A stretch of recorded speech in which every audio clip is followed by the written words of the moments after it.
हाथों को उठाओ मेरे साथ एक मन हो जाओ। मैं आपके हाथों को आशीषित घोषित करता हूं। जो हाथ आज स्वर्ग तक उठे हैं, यीशु मसीह के नाम में खुदावंद आपके हाथों का फल आपको खाने के लिए देगा। आपको फाइनेंशियली वो ब्लेस करेगा। अपने किंगडम को बढ़ाने के लिए वो आपको बढ़ाएगा। आमीन। ऊंचा आशीष आपकी। मैंने कहा आमीन ऊंचा अगर, तो ये आशीष है आपकी। होली स्पिरिट कर अगर आमीन सीरियस वाला, विश्वास वाला, तो ये आशीष आपकी। आमीन। स्वागत है यीशु मसीह की हजूरी में। आप सेम वापस नहीं जा रहे। ऑलरेडी आप खुदावंद के इन्फ्लुएंस के नीचे हो। उसके एंजल्स आपको छू रहे हैं।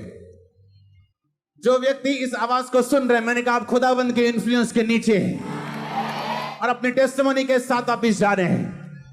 मैं फिर से आपको रिलीज करता हूं प्रार्थना करने के लिए। मैं आपको रिलीज करता हूं रोजे रखने के लिए। जिस शैतान ने आपको बांधा और प्रार्थना करने नहीं देता, रोजे रखने नहीं देता, मैंने कहा यीशु मसीह के नाम में रिलीज हो जाओ। मैं आपको रिलीज करता हूं यीशु मसीह के सामर्थ्य नाम में। आमीन। ऊंचा आशीष ऊंची। एक बार जोर से बोलो हालेलुया। जोर से बोलो हालेलुया। स्वागत है जीवित हजूरी में। बोलो अपने पड़ोसी को, बोलो तेरा स्वागत है जीवित परमेश्वर की जीवित हजूरी में। तू मुर्दा परमेश्वर के पास नहीं, तू जीवित परमेश्वर के पास आया, जो तेरी प्रार्थनाओं को सुनता है, जो तुझे नाम लेके जानता है, जो तेरी प्रॉब्लम्स को जानता है। आमीन। स्वागत है उस हजूरी में। मैंने कहा स्वागत है उस जीवित परमेश्वर की हजूरी में। आपका वेलकम है उस परमेश्वर की हजूरी में। आमीन। बैठ जाओ अपने शरीर में।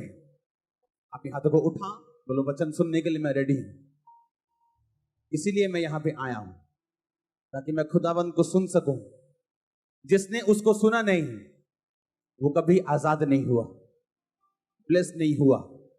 अगर हुआ भी तो उसकी ब्लेसिंग वापस चली गई। परमेश्वर मैं आपको सुनूं और फल लेके आ। उठाओ अपने हाथों को। अपनी हजूरी से छू ले मुझे, रूकी ममूरी से भर दे मुझे, रूकी ममूरी से भर दे मुझे। मुझे छू ले छू ले छू ले तू, मुझे छू ले छू ले छू ले तू।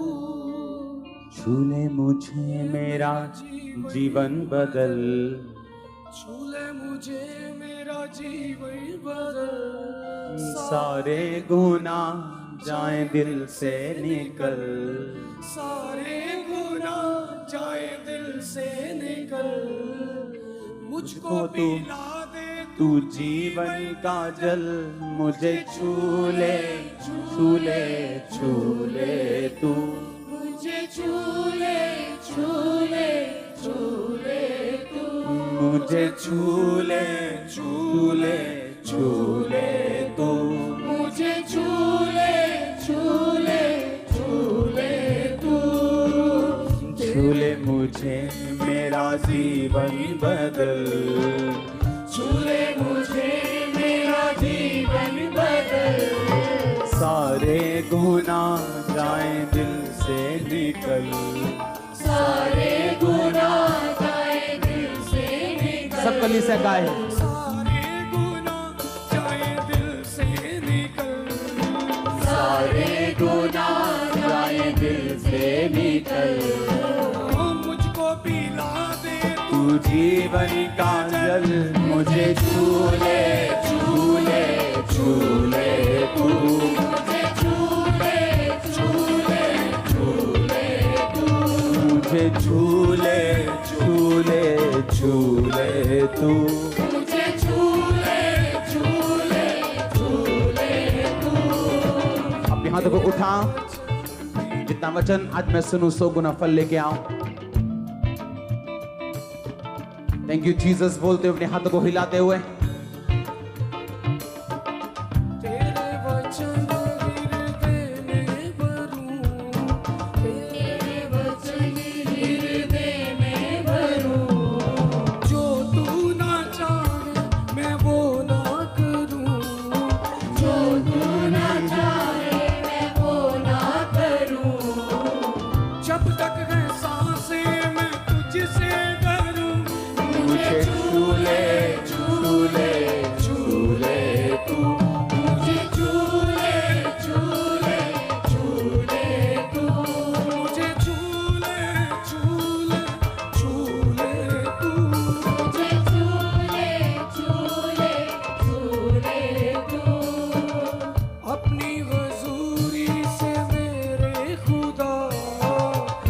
अपनी हजूरी से मेरे खुदा, तू की मामूरी से मेरे खुदा, रूह की मामूरी से मेरे। हाथों को उठाओ, थैंक यू जीसस, ऊंची आवाज में हिला के अपने हाथों को वर्शिप करते हुए अपने दिल से, रूह से।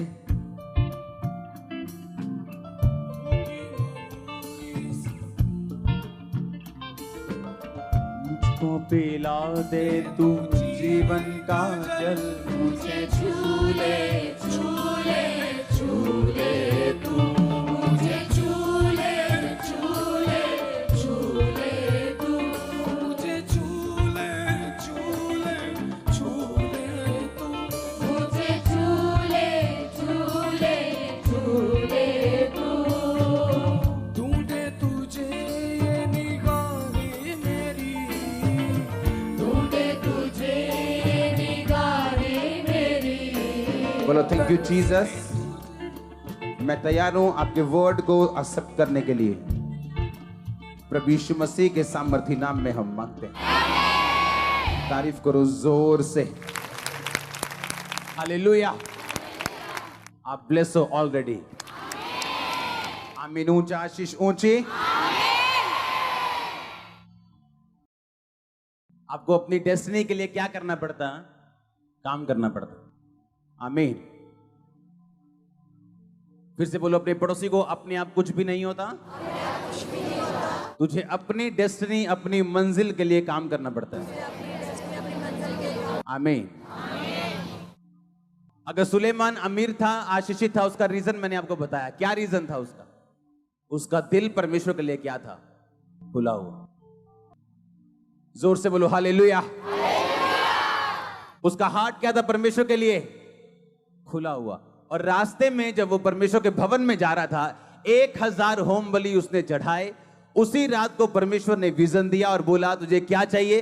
उसने कहा तेरा दास जो छोटा सा लड़का है, जो अंदर बाहर आना जाना नहीं जानता, तो तेरी इतनी बड़ी प्रजा का न्याय कर सके, मुझे बुद्धि चाहिए। और बाइबल कहती है परमेश्वर ने उसी रात उसको बोला कि मैं तुझे बुद्धि भी दूंगा और मैं तुझे इतना पैसा भी दूंगा, ऐश्वर्य भी दूंगा, जो आज तक मैंने किसी राजे को ना तो दिया ना तो दूंगा। कुछ भी अपने आप नहीं होता। रूथ का परमेश्वर की ब्लड लाइन से जुड़ना, दाऊद की ग्रैंड मदर बनना, यह अपने आप नहीं हुआ था। यह उसका डिसीजन था कि मैं अपनी बूढ़ी सास को नहीं छोड़ूंगी, क्योंकि मुझे वापिस जाके यहोवा की आराधना करना नसीब नहीं होगा। हालेलुया। यह उसका क्या था? अपना एक डिसीजन, अपना एक फैसला, जिसने परमेश्वर के बीच में उसको जोड़ के रखा और यीशु मसीह की ब्लड लाइन में उसे जोड़ दिया। आज भी जब अब्राहम से लेके या आदम से लेके यीशु मसीह तक जब पीढ़ियों का वर्णन किया जाता है, कभी 42 पीढ़ियों का, कभी जब आप उसके माता के पिता के पिता की वर्णन को देखते हैं, तो उसमें रूत का जिक्र है, रूत के हस्बैंड का जिक्र है। आमीन। मरियम आसमान से उतरी हुई फरिश्ती नहीं थी। बाइबल कहती है इसी धरती पे जीने वाली थी। और उसने कहा था, जब परमेश्वर ने उसको बोला था कि मैंने तुझे चुनता हूं इकलौते यीशु मसीह को पैदा करने के लिए, और तू गर्भवती होगी, तो बाइबल कहती है उसने कहा था परमेश्वर ने अपनी दासी की दीनता के ऊपर क्या की है? दृष्टि की। हालेलुया। अपने पड़ोसी को बोलो अपने आप कुछ नहीं होता। आज लोगों के पास बहाने हैं, हाँ है कि नहीं? कोई गरीब है इसलिए अपनी गरीबी में ब्लू फिल्में देख रहे हैं, क्योंकि उसे निराशा है, मैं अमीर क्यों नहीं हूं, मैं ऑस्ट्रेलियन क्यों नहीं हूं, मैं कनेडियन क्यों नहीं हूं, मेरा वीजा क्यों नहीं लगा। बाइबल कहती है जब यीशु मसीह पैदा हुए तो इजराइल की व्यवस्था के अनुसार उन्होंने अपने पहलौठे बच्चे को छुड़ाने के लिए एक जानवर लेके जाना था। पर उनके पास अगर पैसा ना हो तो परमेश्वर ने कहा था तुम बड़ा जानवर मत लेके जाना, तुम कबूतर को ले जाना और उसके बदले अपने पहलौठों को छुड़ाना। और बाइबल कहती है मरियम और उसका हस्बैंड जो थे वो कबूतरों का जोड़ा लेके गए थे। उनके पास इतना पैसा भी नहीं था। पैसा ना होने के बावजूद भी परमेश्वर के साथ वो फेथफुल थे, वफादार थे, और परमेश्वर ने इतने बड़े काम के लिए उन्हें चुना। हालेलुया। अगर आप अपनी लाइफ में इंतजार करोगे कि परमेश्वर पहले गवाही दे तो मैं पवित्रताई में चलूं, या मैं नशा छोड़ दूं, या मैं गलत काम करना छोड़ दूं, तो आप कहीं और बैठे हो, आप परमेश्वर के राज्य में नहीं हो। उन्होंने पहले डिसीजन लिया। परमेश्वर ने नहीं कहा रूथ अगर तू डिसीजन ले तो मैं तेरे आने वाले टाइम में तुझे एक अच्छा पति दूंगा, तेरे दुखों को दूर कर दूंगा। परमेश्वर ने कुछ नहीं कहा, बाय फेथ वो चली। इसलिए पौलुस ने कहा बिना विश्वास के उसे प्रसन्न करना अनहोना है। आपकी लाइफ में ऐसा काम हो सकता है, आपको जब सामने कुछ भी नजर ना आए तो भी आप डिसीजन लेते हो कि नहीं, मैं परमेश्वर के साथ खड़ी हूं, मैं प्रभु के साथ खड़ा हूं, आगे क्या है मुझे मालूम नहीं, लेकिन वो चंगा करे ना करे वो मेरा परमेश्वर है और होगा, छुड़ाए ना छुड़ाए वो मेरा परमेश्वर है और होगा, आशीषित करे ना करे, आमीन। तो परमेश्वर ने क्या कहा? परमेश्वर ने किसी को भी बिना गवाही के नहीं रहने दिया। मरियम को नहीं रहने दिया, रूथ को नहीं रहने दिया, किसी को भी रहने नहीं दिया। बाइबल कहती है जो मरियम की रिश्तेदार थी एलीशिबा, लिखा अपने बुढ़ापे तक बांझ रही। इसलिए नहीं कि वो पापी थे, बाइबल कहती परमेश्वर की आज्ञाओं और विधियों पर वो निर्दोष चलने वाले थे। जब उसकी बारी आई, चिट्ठी डलती थी, लॉटरी डलती थी, लॉटरी 10 बंदों में। आज कौन परमेश्वर के भवन में अंदर जाके रीति रिवाज पूरा करेगा? लॉटरी लगती थी। उस दिन लॉटरी जो लगी वो एलीशिबा के हस्बैंड की थी। वो कह सकता था कि मुझे क्या फायदा हुआ निर्दोष चलने का, क्योंकि अभी तक मेरे पास एक बेबी नहीं है। आज का विश्वासी होता तो वहां लॉटरी के टाइम वहां होता भी ना, पता लगे चक्कर के थे और बियर पी के बैठे साइड देखे थे। आज दुखी सिगा हो, क्योंकि किसी ने ताना मार देता कि तेरे होया तो है नहीं कुछ, तू प्रेयर भी करता है, बाइबल भी पढ़े, तेरे होया तो है नहीं कुछ, इस करके निराश सिगा बियर पी के साइड से बैठा आज। पर बाइबल कहती वो अभी भी परमेश्वर के घर में सेवा करने के लिए मौजूद था।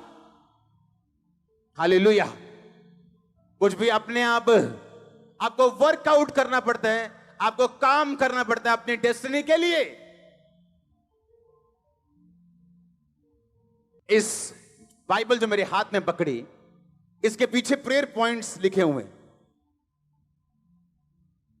जिन प्रेयर पॉइंट्स में प्रार्थना करता हूं, और अगर आप उन्हें पढ़ लें, आप 7 बार दंडवत करोगे प्रभु को, एक एक लाइन पूरी हो रही जो मैंने लिखी यहां पे, एक एक लाइन। और कम से कम 75 प्रेयर पॉइंट होंगे, 75 विषय होंगे। 75 में भी एक एक लाइन में 2-2 विषय हैं। हालेलुया। आपके लिए प्रार्थना इसमें है, आपकी गाड़ियों के लिए इसमें है, आपके फाइनेंस के लिए इसमें है, एवरीथिंग इसमें है। हालेलुया। क्योंकि मैं जानता हूं अपने आप कुछ नहीं होगा, मुझे वर्कआउट करना पड़ेगा, मुझे काम करना पड़ेगा अगर मैं चाहता हूं मैं रिजल्ट लेके आऊं। प्रभु के साथ कैसा कैसा कैसा रिश्ता आपका होना चाहिए, बाइबल क्या कहती है? आपको एक बात बताऊं, बाइबल के सारे वचन हर बंदे के लिए नहीं। एक कलीसिया ने जब पौलुस के मिशनरी काम में उसकी सहायता की, पौलुस कहता अब मेरा परमेश्वर तुम्हारी हर घटी को मसीह यीशु में क्या करेगा? किसको बोला? किसको बोला? उस कलीसिया को बोला कि दारू पीने वाली कलीसिया को बोला, कि नशा करने वाली कलीसिया को, कि सेवकों की निंदा चुगली करने वाली कलीसिया को? किसको बोला उसने? जब एक कलीसिया ने उसकी मदद की मिशनरी कामों के लिए, तो पौलुस कहता अब मेरा परमेश्वर तुम्हारी हर घटी को मसीह में महिमा सहित पूरा करेगा। एक वचन जब हम पढ़ते हैं भजन संहिता 91 जो आपने बहुत बार पढ़ा होगा, उसमें लिखा हे यहोवा तू मेरा शरण स्थान ठहरा है। 9 आयत, तूने जो परम प्रधान को अपना धाम मान लिया है, इसलिए कोई विपत्ति तुझ पर ना पड़ेगी, ना कोई दुख तेरे डेरे के निकट आएगा। हालेलुया। अपने पड़ोसी को बोलो तूने जो परम प्रधान को अगर अपना धाम मान लिया है। आमीन। इंग्लिश में लिखा हैबिटेशन। धाम का मतलब इंग्लिश में हैबिटेशन, और इब्रानी भाषा 4583 शब्द से ये हैबिटेशन शब्द लिया गया, जिसका मतलब है माउन। माउन निकला 5772 नामक शब्द से, जिसका मतलब है, हम पढ़ेंगे, ओना। ओना का मतलब dwelling together, duty of marriage. जैसे हस्बैंड और वाइफ इकट्ठा रहते हैं, उस शब्द के लिए, उस काम के लिए जो शब्द यूज किया जाता है उसको बोलते हैं ओना। परमेश्वर कहता है तूने जो परम प्रधान को अपना ओना मान लिया है। क्या मान लिया है? मतलब धाम। धाम मतलब, अब आप समझेंगे, धाम बताने कोई तीर्थ स्थान होगा चौड़ा सा, उसको धाम बोलते हैं। धाम यानी इब्रानी भाषा से लिया गया, जिसका मतलब दोबारा देखेंगे हम, ओना। ओना शब्द तब यूज किया जाता है जब हस्बैंड और वाइफ इकट्ठे रहते हैं। ओना शब्द का मतलब ड्यूटी ऑफ मैरिज, इकट्ठे रहना। आपके बेस्ट फ्रेंड से आपकी लड़ाई हो जाए, आप 10 दिन उससे दूर रह सकते हो। हां, रह सकते हो कि नहीं? पर अपने हस्बैंड से नहीं रह सकते। घर थोड़ी छोड़ जाओगे। वाइफ से तो नहीं रह सकते, घर थोड़ी छोड़ जाओगे। हाँ या ना? कितने मेरी बात को समझ रहे हैं? जिस बात से आपके दोस्त के साथ आपका रिश्ता बिगड़ सकता है, पर आप अपनी फैमिली में वो रिश्ता नहीं बिगाड़ते हो। समझ रहे हो कि नहीं? हां, परमेश्वर कहता है तूने जो अपना रियल फैमिली मुझे मान लिया है। जैसे हस्बैंड और वाइफ इकट्ठा रहते हैं, अगर तू मेरे साथ इकट्ठा रहे तो कहता कोई विपत्ति तुझ पर ना पड़ेगी, ना कोई दुख तेरे डेरे के निकट आएगा। अगर आप इसको पढ़ो तो परमेश्वर ने कहा इंग्लिश में, कोई प्लेग। इब्रानी भाषा में अगर आप उसे पढ़ो तो उसमें लिखा कोई ब्लो, यानी ब्लो जब किसी के फेस पे जोर से मारते हैं या किसी के सिर पे जोर से वार करते और ब्लो कर देते, खत्म कर देते हैं, उसको मिट्टी कर देते हैं, उसको बेहोश कर देते हैं। परमेश्वर ने कहा अगर मैं तेरा पति हूं और तू पत्नी की तरह मेरे साथ रहे तो तेरी लाइफ में ऐसा कुछ नहीं होगा जो ब्लो करे और तू गिर जाए। ऐसा कैंसर कभी ना आएगा, ऐसी एड्स कभी ना आएगी। और आपका आमीन छोटा चर्च। इसलिए मैंने कहा आपकी सेवा जितनी मर्जी बढ़ती जाए, क्योंकि वरदान सेवा बढ़ाते हैं। वो एक करप्ट आदमी के पास भी हो सकते हैं वरदान, और एक अच्छे आदमी के पास भी हो सकते हैं, पर जो चीज आपको लंबा रखती है, लॉन्ग लाइफ देती है, वो है ओना, यानी प्रभु को अपना धाम बनाना, उसके साथ जुड़ना। जैसे एक हस्बैंड और वाइफ होते हैं, परमेश्वर ने वो शब्द यूज किया ओना, ड्यूटी ऑफ मैरिज। यानी अगर तूने परमेश्वर को अपना पिता, अपना पति, अपना धाम मान लिया है तो कोई ब्लो तुझ पे ना आएगा, कोई विपत्ति तुझ पे ना पड़ेगी, ना कोई दुख तेरे डेरे के निकट आएगा। हालेलुया। आप जानते हैं परमेश्वर ने क्या कहा बाइबल में? जो कलीसिया है उसे किसी बाहरी वातावरण से डरने की जरूरत नहीं, किसी सरकार से डरने की जरूरत नहीं, उसे किसी शैतान से डरने की जरूरत नहीं। आप जानते हैं क्यों? बाइबल कहती है अपनी समझ का अगर तू सहारा ना ले, अगर तू यहोवा को याद करके सब काम करे, तो तू मनुष्य और परमेश्वर दोनों का अनुग्रह पाएगा। सुनो, मैं नहीं जानता कौन है क्या है, क्रिश्चियंस लोगों के ऊपर इंडियन गवर्नमेंट बड़ा फजल करेगी यीशु मसीह के नाम में। आप देखना, आप देखना,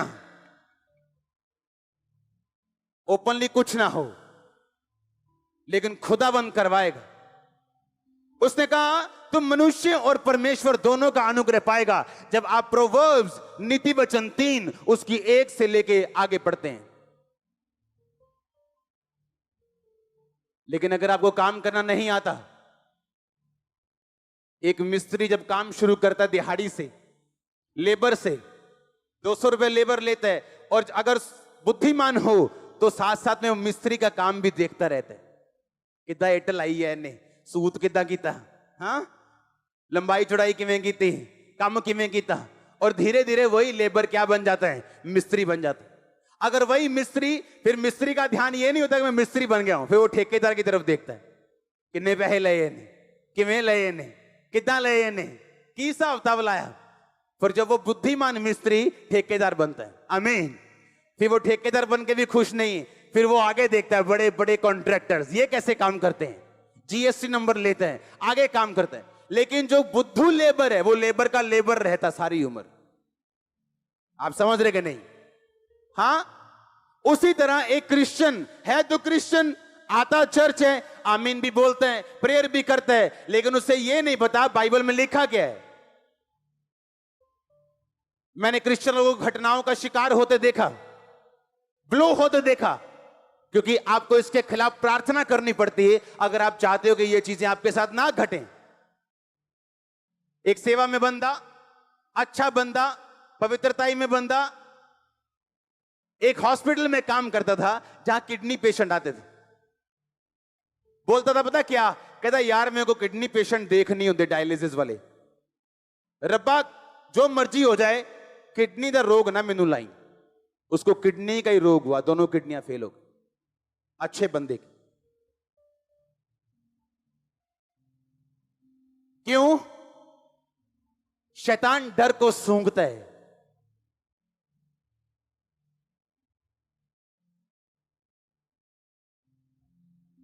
यूथ लोग के बारे आगे बोलते हैं, ओ पापा जी प्रेयर करो, मेरा रिश्ता टूट गया फलानी के साथ, मेरा रिश्ता टूट गया फलाने के साथ।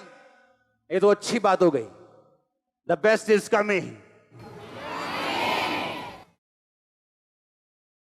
ओना, ओना शब्द तब यूज किया जाता है जब हस्बैंड और वाइफ इकट्ठे रहते हैं। ओना शब्द का मतलब ड्यूटी ऑफ मैरिज, इकट्ठे रहना। आपके बेस्ट फ्रेंड से आपकी लड़ाई हो जाए, आप 10 दिन उससे दूर रह सकते हो, हां रह सकते हो कि नहीं, पर अपने हस्बैंड से नहीं रह सकते। घर थोड़ी छोड़ जाओगे, वाइफ से तो नहीं रह सकते, घर थोड़ी छोड़ जाओगे, हां या ना? कितने मेरी बात को समझ रहे हैं? जिस बात से आपके दोस्त के साथ आपका रिश्ता बिगड़ सकता है, पर आप अपनी फैमिली में वो रिश्ता नहीं बिगाड़ते हो। समझ रहे हो कि नहीं? हां, परमेश्वर कहता है तूने जो अपना रियल फैमिली मुझे मान लिया है, जैसे हस्बैंड और वाइफ इकट्ठा रहते हैं, अगर तू मेरे साथ इकट्ठा रहे तो कहता कोई विपत्ति तुझ पर ना पड़ेगी, ना कोई दुख तेरे डेरे के निकट आएगा। अगर आप इसको पढ़ो तो परमेश्वर ने कहा इंग्लिश में कोई प्लेग, इब्रानी भाषा में अगर आप उसे पढ़ो तो उसमें लिखा कोई ब्लो, यानी ब्लो जब किसी के फेस पे जोर से मारते हैं या किसी के सिर पे जोर से वार करते हैं और ब्लो कर देते, खत्म कर देते हैं, उसको मिट्टी कर देते हैं, उसको बेहोश कर देते हैं। परमेश्वर ने कहा अगर मैं तेरा पति हूं और तू पत्नी की तरह मेरे साथ रहे तो तेरी लाइफ में ऐसा कुछ नहीं होगा जो ब्लो करे और तू गिर जाए। ऐसा कैंसर कभी ना आएगा, ऐसी एड्स कभी ना आएगी। और आपका आमीन छोटा है चर्च। इसलिए मैंने कहा आपकी सेवा जितनी उम्र जी बढ़ती जाए, क्योंकि वरदान सेवा बढ़ाते हैं। वो एक करप्ट आदमी के पास भी हो सकते हैं वरदान, और एक अच्छे आदमी के पास भी हो सकते हैं, पर जो चीज आपको लंबा रखती है, लॉन्ग लाइफ देती है, वो है ओना, यानी प्रभु को अपना धाम बनाना, उसके साथ जुड़ना। जैसे एक हस्बैंड और वाइफ होते हैं, परमेश्वर ने वो शब्द यूज किया ओना, ड्यूटी ऑफ मैरिज, यानी अगर तूने परमेश्वर को अपना पिता, अपना पति, अपना धाम मान लिया है तो कोई ब्लो तुझ पे ना आएगा, कोई विपत्ति तुझ पे ना पड़ेगी, ना कोई दुख तेरे डेरे के निकट आएगा। हालेलुया। आप जानते परमेश्वर ने क्या कहा बाइबल में? जो कलीसिया है उसे किसी बाहरी वातावरण से डरने की जरूरत नहीं, किसी सरकार से डरने की जरूरत नहीं, उसे किसी शैतान से डरने की जरूरत नहीं। आप जानते हैं क्यों?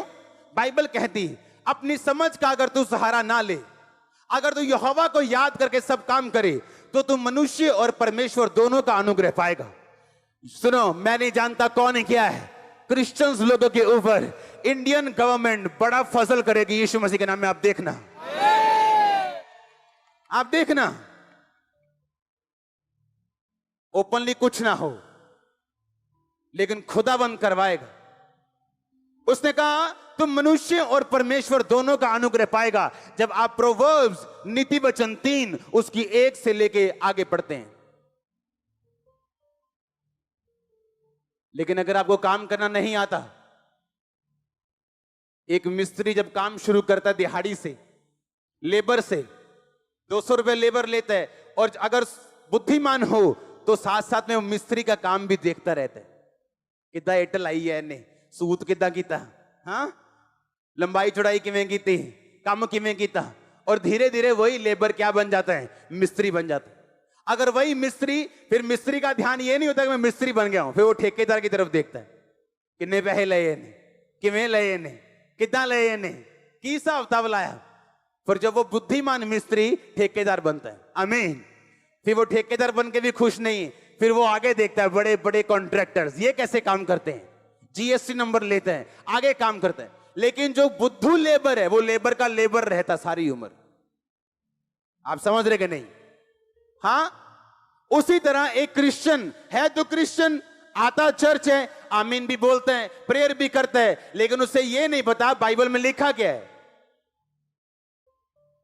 मैंने क्रिश्चियन लोगों को घटनाओं का शिकार होते देखा, ब्लो होते देखा, क्योंकि आपको इसके खिलाफ प्रार्थना करनी पड़ती है अगर आप चाहते हो कि ये चीजें आपके साथ ना घटें। एक सेवा में बंदा, अच्छा बंदा, पवित्रताई में बंदा एक हॉस्पिटल में काम करता था जहां किडनी पेशेंट आते थे। बोलता था पता क्या, कहता यार मेरे को किडनी पेशेंट देख नहीं होते डायलिसिस वाले, रब्बा जो मर्जी हो जाए किडनी का रोग ना मैनू लाई। उसको किडनी का ही रोग हुआ, दोनों किडनियां फेल हो गई, अच्छे बंदे की। क्यों? शैतान डर को सूंघता है।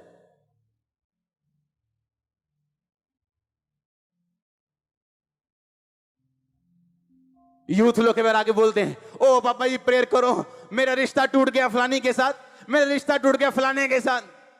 ये तो अच्छी बात हो गई, द बेस्ट इज कमिंग। तेरी लाइफ से गुड गया है, बेटर आने वाला है, बेटर जाएगा तो बेस्ट आने वाला है, हाँ या ना? क्योंकि आप वचन को अपने लिए कैसे काम करने के लिए मोड़ना है आप जानते हो, पर अगर आप कुछ नहीं जानते आप रोओगे, आप चिल्लाओगे। इसलिए परमेश्वर ने कहा धर्मी विपत्ति में पड़ेगा पर पड़ा नहीं रहेगा, यहोवा उसको विपत्ति से छुड़ाएगा। क्योंकि धर्मी को पता है प्रार्थना कैसे करनी, दुहाई कैसे देनी।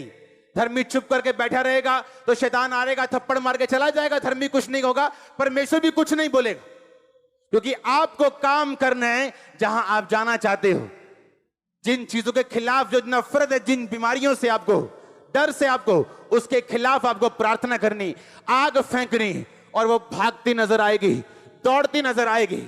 आपके बच्चे कभी आपसे अलग ना होंगे, उनको नशा कभी अलग ना करने पाएगा, शैतान उनको कभी अलग ना करने पाएगा, आपका बिजनेस कभी फेल ना होगा, फेलियर कभी ना कहलाएंगे।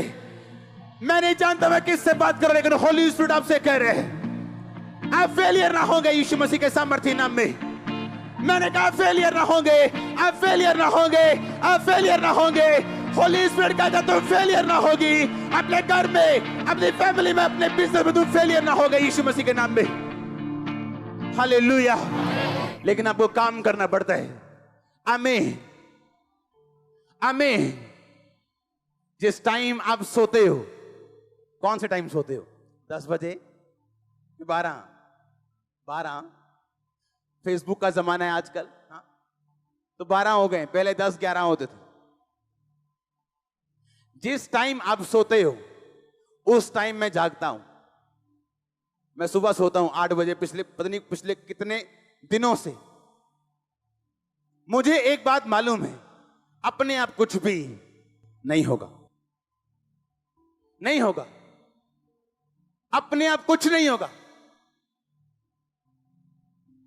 आपको उस काम के लिए प्रार्थना करनी होगी, आपको बोना होगा, आपको चलना होगा, फेथ दिखाना होगा, आपको स्ट्रांग रहना होगा परमेश्वर में। आदतें छोड़नी होंगी जो खुदा को पसंद नहीं। हालेलुया। ताकि आप आगे बढ़ सकें। शैतान को नफरत है आपके अगले लेवल से, नफरत है उसको फेसबुक देनी पड़े, उसको उसको व्यभिचार देना पड़े, उसको चोरी देनी पड़े, वो कुछ भी देगा आपको प्रार्थना से रोकने के लिए, क्योंकि एक बार करप्शन दाखिल हुई, प्रेयर फिनिश हो गई। आप करोगे, आपको मालूम है खुदावंद सुन नहीं रहा मेरी।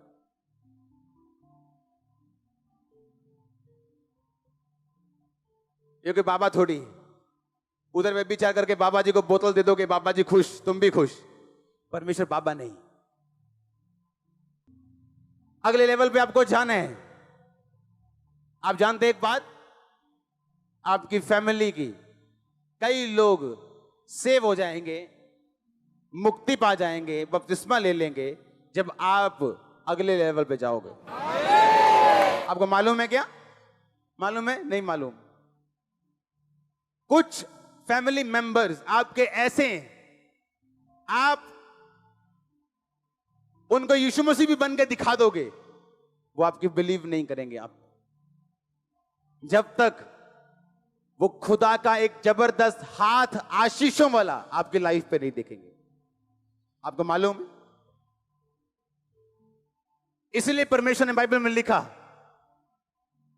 कि धर्मी अपने नाती और पोतों के लिए संपत्ति छोड़ जाता है। धन और घर पुरखाओं के भाग से और बुद्धिमती पत्नी यहोवा की ओर से मिलती। हर ब्लेसिंग बाइबल में से, हर ब्लेसिंग खुदा की ओर से। और जब आपका कुछ परिवार के मेंबर जब आपके लाइफ पे नॉन कंपेरेबल ऐसी ब्लेसिंग जो किसी की लाइफ पे नहीं है, उनके आसपास जब देखते हैं, आपके खुदा पे यकीन करते हैं। आपकी बातें नहीं सुनते वो, आप चाहे लाख पवित्रताई में, वो आपको नहीं सुनते हैं। आप कुछ भी कर लो, आपके नहीं सुनते हैं। पर जब आपकी लाइफ में ब्लेसिंग एंटर करती, हर कोई सलाम ठोकता है। हाँ या ना? आप ब्लेसिंग के हकदार हो और यीशु मसीह के नाम में ब्लेस्ड हो। और आमीन जितना ऊंचा, आशीष उतनी ऊंची।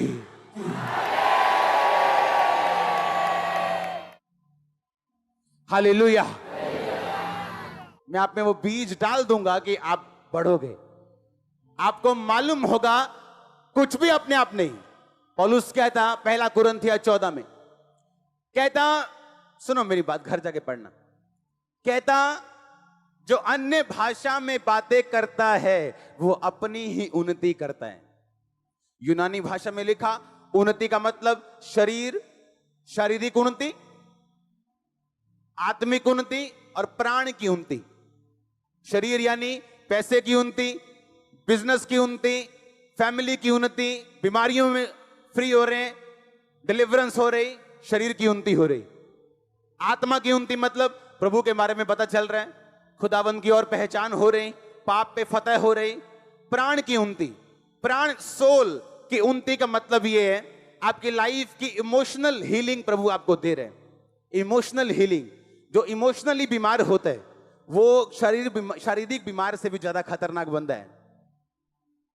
एक 10 बंदों से रिजेक्ट किया गया एक इमोशनल व्यक्ति जब 11वें असली और सही बंदे के पास भी जाता है, वो तब भी अपनी रिलेशनशिप में स्ट्रगल करता है। लेकिन बाइबल कहती है अगर आप गैर भाषा बोले, आप शरीर की उन्नति, आत्मा की उन्नति और प्राण तीनों की उन्नति आप लेंगे। पर अगर मालूम ना हो, अगर सिर्फ यही मालूम हो कि गैर भाषा का मतलब चलो बस, अगर यही मालूम है तो यही मालूम।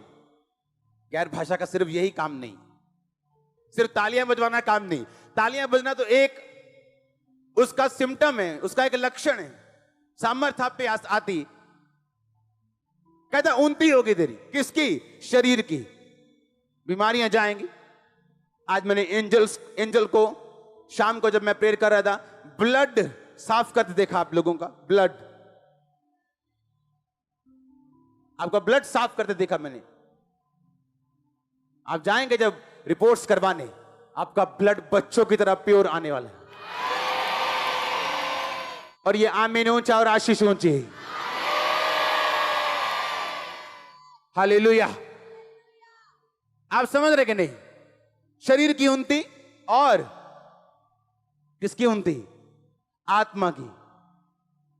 आपको बाइबल समझ नहीं आती थी, आप पढ़ते हो लेकिन समझ नहीं आती। लेकिन जैसे जैसे आप आत्मा में बढ़ते हो, आपको बाइबल समझ आती है। लेकिन जो गैर भाषा बोलेगा वो शरीर की उन्नति लेगा, आत्मा की उन्नति लेगा और प्राण की उन्नति लेगा। जब प्राण की उन्नति होती, आपकी फैमिली में, आपके क्लोज में, आपके दूर में जो रिलेशनशिप्स हैं आपकी, वो स्ट्रांग होती। मन मुटाव नहीं होता फिर फैमिली में। पता है ये राइट है, करना है, हस्बैंड को भी वाइफ को भी। पर जहां आत्मा की गैर भाषा नहीं है, वचन की नॉलेज नहीं है, वहां पे लड़ाइयां होंगी। हस्बैंड बोलेगा ये लड़ती है, वाइफ बोलेगी ये पीते हैं। लेकिन अगर ये बात आपको मालूम नहीं कि गैर भाषा बोलने से क्या हो सकता है, तो ये आपकी गलती है।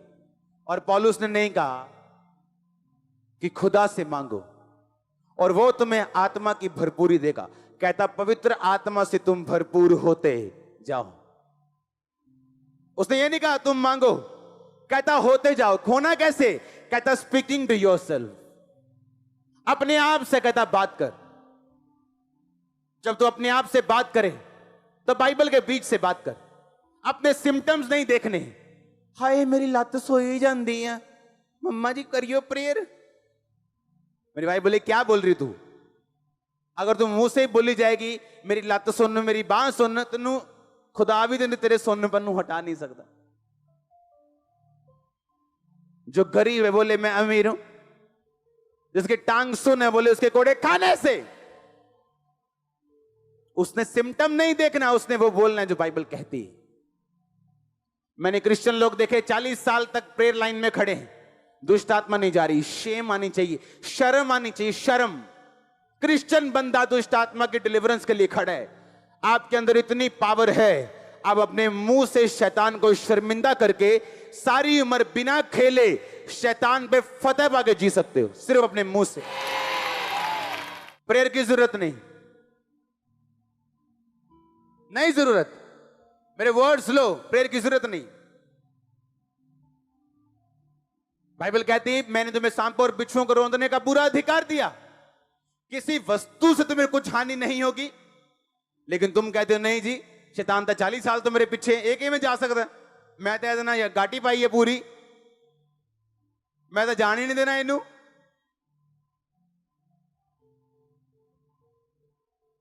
नहीं जी 40 साल तो मेरे नाम में जादू की तई कहने। अगर आप अपने मुंह से बोलोगे आपके अंदर शैतान है, तो परमेश्वर उसे निकाल नहीं पाएगा। आपके अंदर कौन है? किसकी बेटियां हो, किसके बेटे हो? तो अंदर कौन है? अगर जिस कुर्सी पे शैतान बैठा है, परमेश्वर कैसे बैठ सकता है? अगर आपने खुदावंद को कबूल कर लिया, तो आप किसके बेटे बेटियां हो? तो यीशु मसीह का बेटा और बेटी, उसके अंदर कौन होगा? शैतान। शैतान होगा। या तो आप फिर बेटे बेटियां नहीं हो। अगर बपतिस्मा ले लिया तो हो, तो अगर वो नहीं उठा, जबरदस्ती उठा दो उसको। और कभी ना बोलो मेरे अंदर शैतान है, क्योंकि आपको खुद काम करना है। आप पहले बोलो मसीह में आने से पहले मेरे अंदर शैतान नहीं है, वो कभी नहीं जाएगा। पर अब आप में पावर है, आपके मुंह में ताकत है। काम करना कैसे आपको समझाया गया है, छुटकारा कैसे पाना आपको समझाया गया है। यीशु मसीह ने क्रूस से बोला सब कुछ पूरा हुआ, होगा नहीं, हुआ। तेरी मुक्ति का काम हो गया, छुटकारे का काम हो गया, चंगाई का काम हो गया, बरकत का काम हो गया, सब कुछ पूरा हुआ। अब तू स्वीकार करेगा, पूरे हुए कामों पे विश्वास करेगा, तू पाएगा। पौलुस ने कहा मैं ये चाहता हूं तुम भविष्यवाणी करो। हर बंदा प्रोफेट नहीं है। आप अपने लिए प्रोफेसी कर सकते हो सुबह उठ के, मैं आशीषित हूं, आगे बढ़ने जा रहा हूं, अगले लेवल पे जा रहा हूं, मेरी गवाहियां लोग सुनने के लिए आएंगे। और साथ साथ अपनी लाइफ में प्रार्थना, पवित्रता, बाइबल और रोजों को रखना और डिक्लेयर करना। देखो कहां जिंदगी जाती है आपकी। पर आप ऊपर देख रहे हो, ऊपर वाला नीचे देख रहे हैं। आप ऊपर देख रहे हो, कब आएगा ऊपर से कुछ कबूतर की तरह उड़ता हुआ। और खुदा देख रहा, तू कब जानेगा कि सब कुछ पूरा हुआ। आपको प्रोफेसी में बढ़ना है, उसका अलग सीक्रेट है। हीलिंग में बढ़ना है, उसका अलग सीक्रेट है, और हर सीक्रेट वर्ड ऑफ गॉड के अंदर है। हर सीक्रेट वर्ड ऑफ गॉड के अंदर है। कहता मेरे साथ कैसा रहना, धाम की तरह। धाम मतलब क्या? ओना। ओना मतलब क्या? हस्बैंड और वाइफ की तरह। हालेलुया। ऐसा रिलेशनशिप परमेश्वर कहता मेरे साथ रखना। पत्रियों में लिखा, पिता का धन्यवाद हो जिसने तुम्हें मसीह यीशु की सहभागिता में बुलाया। सहभागिता का मतलब भी यूनानी भाषा में है, जिस तरह हस्बैंड और वाइफ होते हैं, उसी सहभागिता में परमेश्वर ने तुझे अपने साथ बुलाया। इतनी क्लोजनेस, इतनी टुगेदरनेस तुम्हारी लाइफ में प्रभु के साथ होनी चाहिए, इसीलिए उसने तुम्हें अपने पास बुलाया। आपका हस्बैंड, आपकी वाइफ, आप एक्सेप्ट करोगे आपका हस्बैंड आपको छोड़ के किसी और के पास जाए? ग्रहण करोगे क्या? परमेश्वर आपका हस्बैंड है, वो भी नहीं चाहता व्यभिचार करे और किसी और के पास जाए। कहता वैसी सहभागिता अगर तू मेरे साथ रखे, कोई ब्लो तेरे ऊपर नहीं आएगा, कोई प्लेग तेरे ऊपर नहीं आएगा।